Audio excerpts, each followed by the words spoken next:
Ahojte, milé moje hviezdičky dušičky, vás vítam pri mojom novom videu na tému horoskop na mesiac maj pre predstaviteľov znamenia Škorpión. Tak ja vás vítam, milí Škorpióni. Ako vždy som si pre vás pripravila kartičky, ktoré som vyskladala podľa aspektov, ako sa budú tvoriť na našom hviezdnom nebi v mesiaci maj. Takže si ich vyložíme, nacítime sa na atmosféru mesiaca a povieme si spoločne, čo vás čaká v tomto mesiaci a čo vás neminie.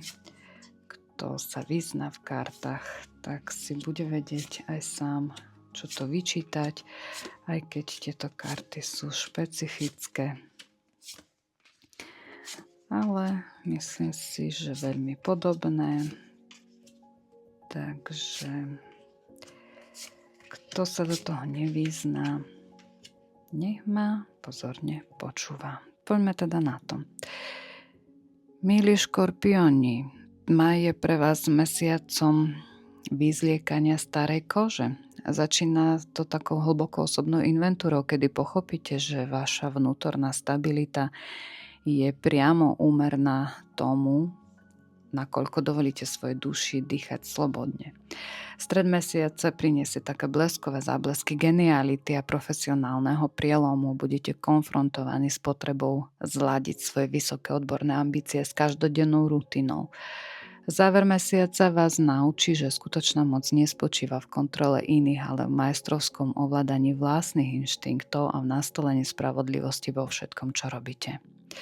Ak ste ženy škorpiónky, tak pocítite silnú potrebu predefinovať svoju identitu a budete žiariť v odborných krúhoch a vaša intuícia bude vašim najlepším radcom. V druhej polovici mesiaca si dajte pozor na prílišnú kritickosť voči sebe v domácom prostredí. Lilith vás môže pokúšať k zbytočným slovným prestrelkám. Vaša sila bude v tichom majstrovstve a v schopnosti premeniť chaos na poriadok bez toho, aby ste stratili svoju ženskú jemnosť. Ak ste muži v znamení Škorpión, tak maj preverí vašu silu, vôle a ambície. Budete musieť ukázať, že vaša odbornosť nie je len teoretická, ale viete ju použiť v krízových situáciách. Čakajú vás dôležité profesijné rozhodnutia, ktoré môžu radikálne zmeniť váš spoločenský status. Koncom mesiaca sa vyhnite mocenským bojom na pracovisku. Skutočným víťazstvom bude pre vás schopnosť udržať si integritu aj pod tlakom okolia. Čo sa týka lásky, tak prezadaný horoskop hovorí, že vaše partnerstvo prejde hlboko očistou. Budete riešiť otázky férovosti a spoločných hodnôt. Stred mesiaca praje spoločným víziám a expanzii, no záver maja vás môže postaviť pred skúšku úprimnosti. Komunikujte jasne a bez nátlaku. Ak dokážete transformovať staré nespravodlivosti na nové pravidlá hry, váš vzťah získa nevydanú hĺbku a stabilitu. Ak ste nezadaní, tak začiatok mesiaca je ideálny na definitívne uzavretie minulosti, čo vám otvorí dvere k novým osudovým stretnutiam. Budete priťahovať ľudí, ktorí zrkadlia vašu vlastnú zrelosť a odborný rast. Hľadajte niekoho, kto rešpektuje vašu potrebu slobody a má podobné životné ideály. Najväčšiu šancu na zaujímavý kontakt máte v prostredí spojenom so vzdelávaním alebo v širších kolektívnych skupinách. Čo sa týka zdravia, tak vaša fyzická kondícia bude v maji priamo prepojená s vašou psychickou pohodou v práci. Okolo 18. až 25. maja sa vyhýbajte preťažovaniu, dbajte na pravidelný režim. Plúto vás nabáda k hĺbkovej detoxikácii nielen strávy, ale aj toxických myšlienkových vzorcov. Ak pocítite napätie, najlepším liekom bude pre vás ticho, voda a návrat k vlastným koreňom. Čo sa týka financií, tak vaše finančné plánovanie dostane nový strategický impuls a dokážete geniálne prepojiť svoje vrodené schopnosti s modernými trendmi, čo vám vlastne môže priniesť nečakané zisky alebo nové zdroje príjmov. V závere mesiaca buďte obozretní pri spoločných investíciách a nenechajte sa zlákať ilúziami o rýchlom zbohatnutí.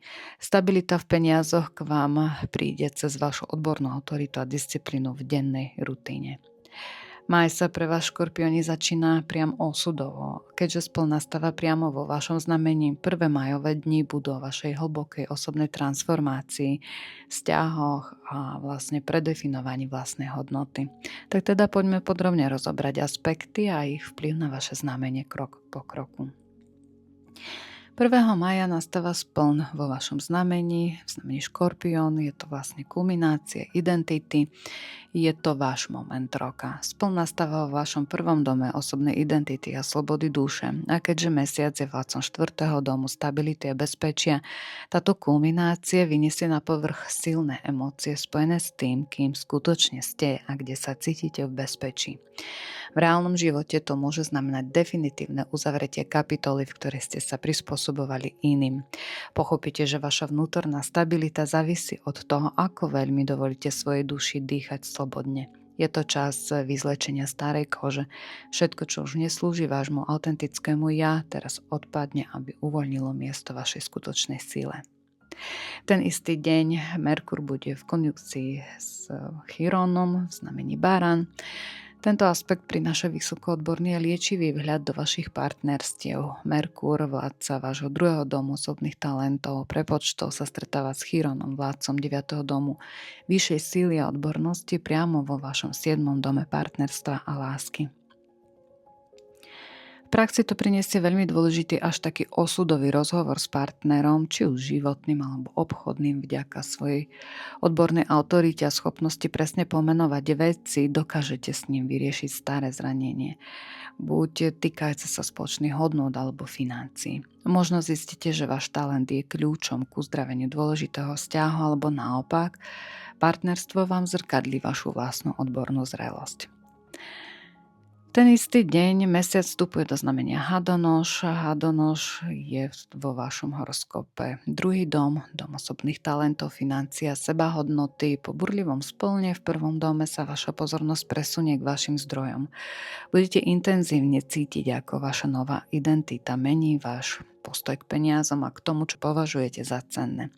Pocítite potrebu stabilizovať svoje schopnosti a vniesť do svojho plánovania viac intuície a hĺbky.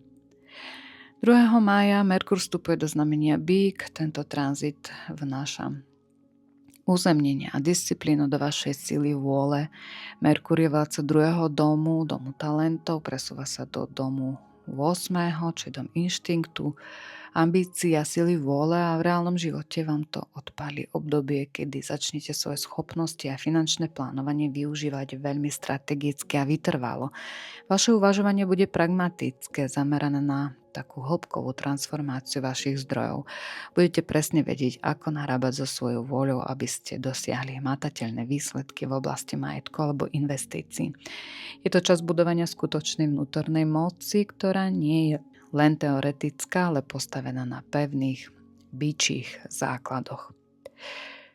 5. mája Mars v znamení Barán bude v kvadráte na Jupitera v znamení Rák. Ide o vysoko expanzívny a mierne konfliktný aspekt, ktorý preveruje súlad medzi vašim egom a životnou cestou. Mars, vládca vášho 5. domu, sa nachádza vo vašom 7. dome partnerstva, naráža na Jupiter, vládcu 7. domu, ktorý stojí vo vašom 10. dome. V reálnom živote to priniesie situácie, kedy vaša potreba presadiť svoju autentickú pravdu v rámci dôležitého vzťahu narazí na nároky vašej kariéry alebo spoločenského postavenia. Partner môže mať prehnané očakávania od vášho úspechu, alebo vy sami budete cítiť tlak, že vaša verejná rola obmedzuje vašu osobnú hodnotu.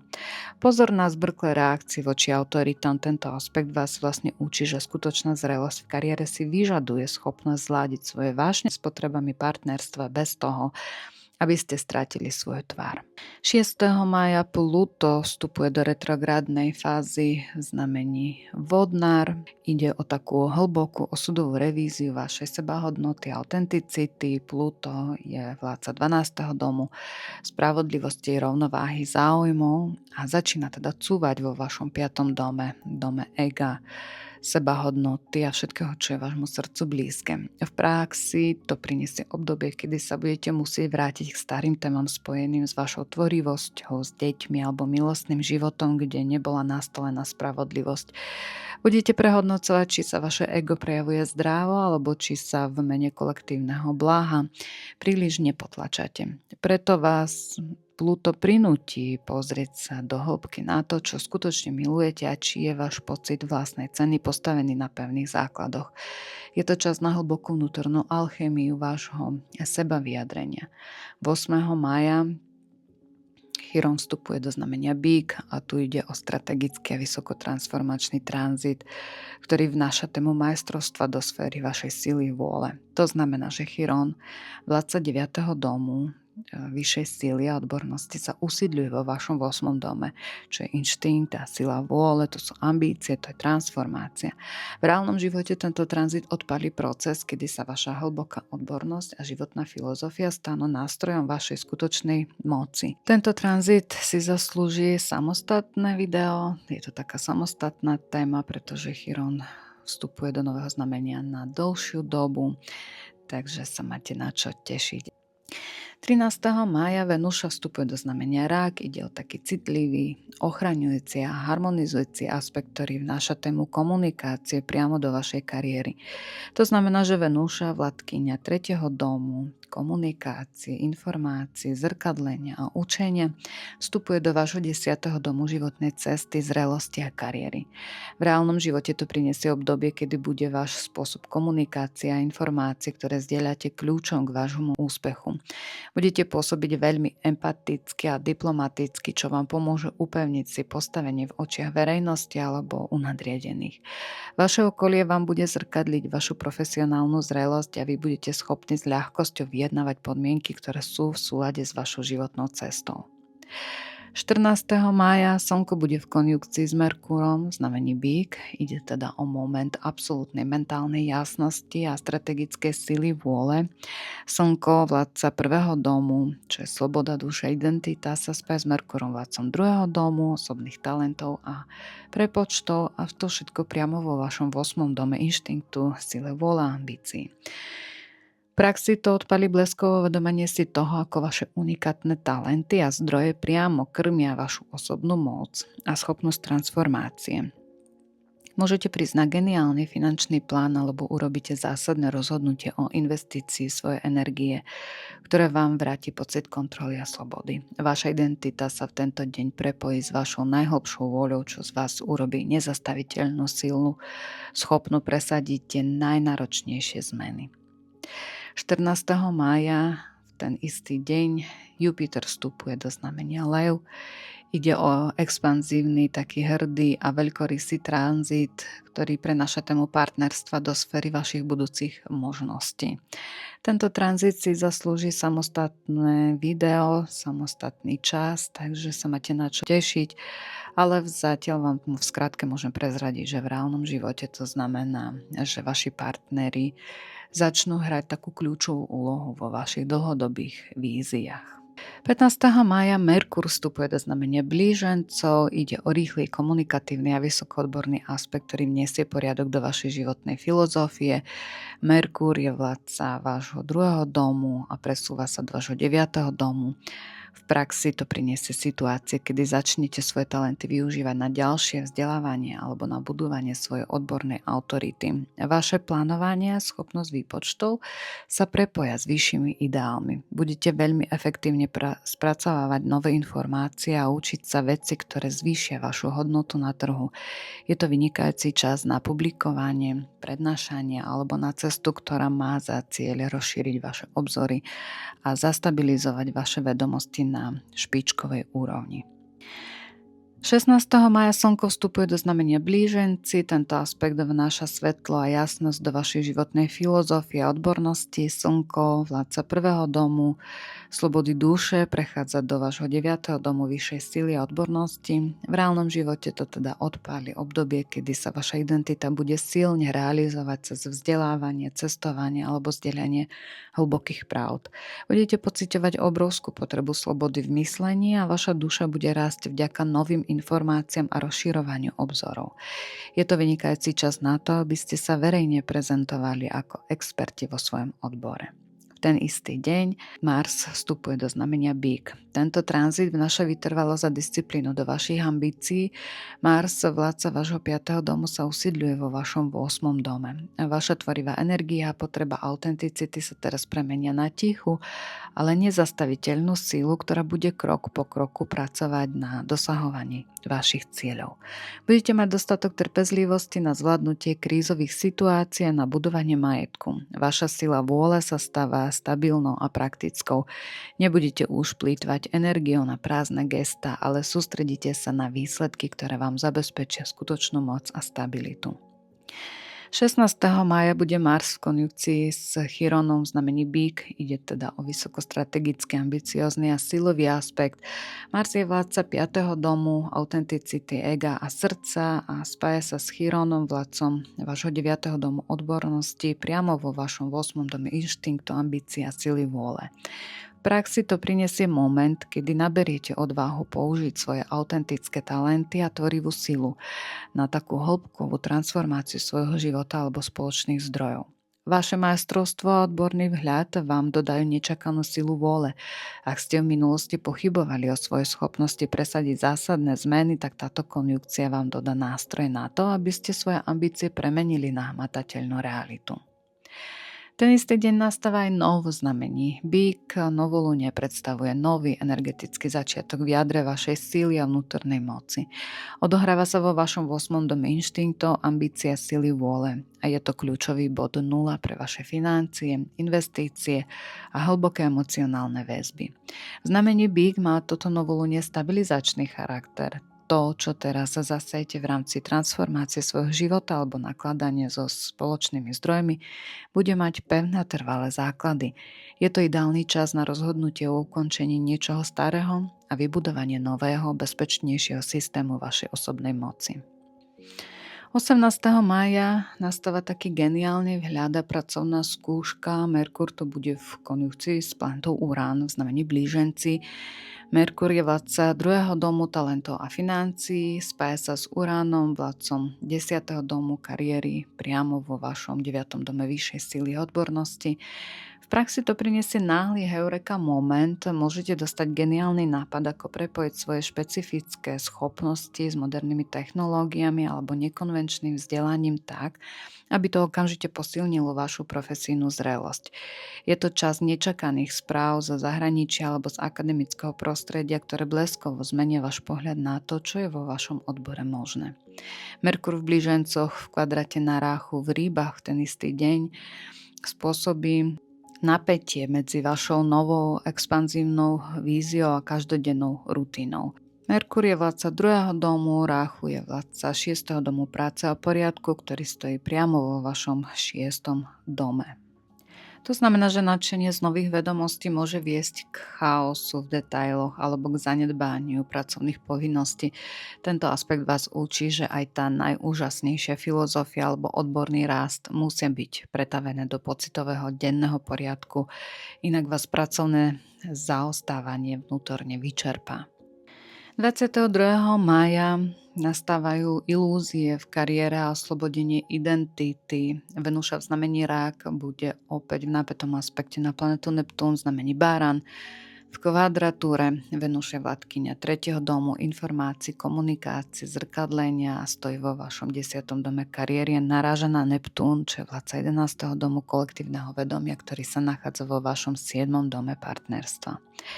Ráno môže priniesť komunikačný šum alebo skreslené informácie v práci. Môžete podľahnuť ilúzii, že niektorý z partnerov alebo priateľov vás v kariére podporí viac, než je realita. Pozor na prílišné idealizovanie dohôd, informácie, ktoré dostanete, môžu byť v tento moment zahmlené. Udržte si odstup a nerobte definitívne vyhlásenia o svojej profesijnej zrelosti.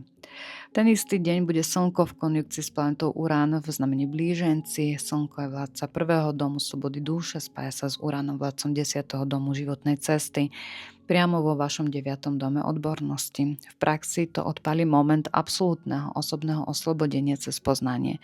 Môžete urobiť radikálne rozhodnutie v rámci svojho štúdia, cestovania alebo publikovania, ktoré vám v sekunde vráti pocit kontroly nad vlastnou identitou. Je to ten moment, kedy sa vaša túžba po slobode a vaša spoločenská autorita spoja do jednej geniálnej vízie vo vašom odbornom raste. Ak ste čakali na správny čas, kedy oznámiť svetu svoju novú životnú pravdu alebo revolučný prístup, toto popoludne je na to stvorené. Prichádza bleskové vyjasnenie, ktoré vás definitívne oslobodí od starých obmedzujúcich presvedčení. 25. mája nastáva skúška integrity a taký informačný šum. Slnko v blížencoch bude opäť v kvadratúre na Ráchu v Rýbach a v ten istý deň aj Merkur bude v opozícii na Lilith v znamení Strelec. Slnko je vládca prvého domu slobody duše, nachádza sa v 9. dome vyššej síly a odbornosti a naráža na Ráchu, vládcu 6. domu práce, poriadku, ktorý stojí priamo vo vašom 6. dome. V praxi to priniesie situáciu, kedy vaša snaha o odborný rast a osobnú slobodu narazí na tvrdú realitu pracovných povinností alebo zdravotných obmedzení. Môžete mať pocit, že vás každodenná rutina brzdí v rozlete. Merkur v opozícii na Lilith vo vašom 3. dome informácie, zrkadlenie k tomu pridá takú provokatívnu komunikáciu. Pozor na to, čo hovoríte. Lilith vás môže tlačiť k rebelstvu v slovách alebo k zneužitiu informácií, čo by mohlo spätne poškodiť vašu finančnú stabilitu alebo sebahodnotu. 26. maja nastáva mocenský stret a hlboká alchymia ega. Mars v znamení Bík bude v kvadráte na retrográdne Pluto v znamení Vodnár. Mars vládca 5. domu ega, autenticity a radosti stojí teda vo vašom 8. dome inštinktov, síly, vôle a bije sa tu s Plutom, čo je vládca 12. domu spravodlivosti, ktoré cúva vašim 5. domom. V reálnom živote to odpali obrovský vnútorný alebo vonkajší mocenský konflikt. Vaša snaha presadiť svoju autentickú silu a ambície narazí na staré nespravodlivosti alebo deštruktívne vzorce vášho vlastného ega. Môžete sa cítiť pod tlakom, aby ste pretransformovali spôsob, akým sa prezentujete svetu. Je to čas, kedy musíte zabiť svoje staré manipulatívne ja, aby ste uvoľnili miesto pre skutočnú spravodlivú silu. Pozor na výbušnosť v ambíciách, tento tlak je tu na to, aby vás premenil, nezničil. Slnko v znamení Blíženci v trigóne na retrográdne Pluto vo Vodnárovi v ten istý deň vám podáva také záchranné láno. Napriek rannemu napätiu nájdete v sebe obrovskú silu pochopenia. Vaša odborná autorita, životná filozofia, čo je váš 9. dom, vám pomôžu harmonicky integrovať prebiehajúcu transformáciu vášho ega, čo je 5. dom. Pochopíte, že vaša sloboda duše je priamo prepojená s vašou schopnosťou byť autenticky bez potreby ovládať iných. Je to moment osobnej alchymie. Dokážete premeniť predchádzajúci konflikt na takú hlbokú vnútornú istotu, ktorá vám vráti pocit spravodlivosti a rovnováhy. Vaše okolie vám v tento večer bude zrkadliť vašu novonadobudnutú tichú autoritu. Záver mája pre vás, Škorpióni, prináša hlboké prepojenie vašich talentov s vašim spoločenským postavením, no zároveň vás postaví pred náročné zrkadlo vo vzťahoch a v rodinnej komunikácii. 28. mája Merkur vstupuje do znamenia Rák. Merkur je vládca vášho 2. domu talentov a financie, presúva sa do vášho 10. domu životnej cesty, zrelosti a kariéry. V praxi to prinesie obdobie, kedy začnete o svojich peniazoch a schopnostiach premýšľať v kontexte vášho verejného pôsobenia. Môžete dostať skvelý nápad, ako speňažiť svoje zručnosti cez vašu profesijnú rolu. Vaša komunikácia s nadriadenými alebo verejnosťou bude teraz veľmi intuitívna a empatická. Budete presne vedieť, kedy a ako predstaviť svoje plány, aby ste dosiahli stabilitu a uznanie. 29. mája príde taká previerka pravdy a síly vôle v partnerstve. Venúša v znamení Rák, v kvadráte na Saturn v znamení Baran. Odpaliť situáciu, kedy informácie spojené s vašou kariérou narazia na tvrdú stenu partnerstva alebo nejakých spoločných záväzkov. Partner môže pôsobiť chladne, obmedzujúco alebo vás môže konfrontovať s vašou vlastnou silou, vôle a ambíciami. Budete musieť preukázať obrovskú dávku disciplíny v komunikácii. Tento aspekt vás učí, že každé verejné uznanie musí byť v súlade s hlbokou pravdou a férovosťou vo vašich najbližších záväzkoch. Posledný májový deň 31. mája nastáva spln v znamení Strelec. Je to prebudenie intuície a informácií. Spln v znamení Strelca znamená, že Slnko, vládca 1. domu slobody a duše, sa nachádza vo vašom 9. dome vyššej síly a odbornosti v Blížencoch a stojí v opozícii voči Mesiacu v 3. dome informácií, učenia a zrkadlenia v Strelcovi. Tento spln je emocionálnym vyvrcholením vašich mentálnych procesov. Odhalí, či vaše veľké životné pravdy a odborné vedomosti dokážete pretaviť do zrozumiteľnej a úprimnej každodennej komunikácie. Vaša identita a potreba slobody sú teraz veľmi silné. Môžete zažiť moment, kedy vaše vedomosti nájdu širšie uplatnenie. Mesiac v znamení strelec vyťahne na povrch potrebu hovoriť čistú pravdu bez príkras. Môžete dostať dôležitú správu alebo informáciu, ktorá vám bleskovo zrkadlí vašu skutočnú situáciu. Je to čas kulminácie vašej intuície. Ak ste v niečom klamali sami seba alebo svoje okolie, tento spln to osvetlí. Výsledkom bude prečistenie vašich myšlienkových vzorcov a nové nastavenie komunikácie, ktoré bude stáť na vašej vnútornej slobode a odbornom majstrovstve. Vaše okolie vám v tento deň jasne povie, kde sa nachádzate na svojej ceste. Tak a to je na dnes odo mňa všetko, milí moji škorpióni. Ja vám ďakujem za vašu pozornosť, za vašu podporu, za každé zdieľanie a like, aj komentár. Vždy si to veľmi rada prečítam. Tak teším sa na vás aj na budúce pri mojom ďalšom videu. Pa, pa.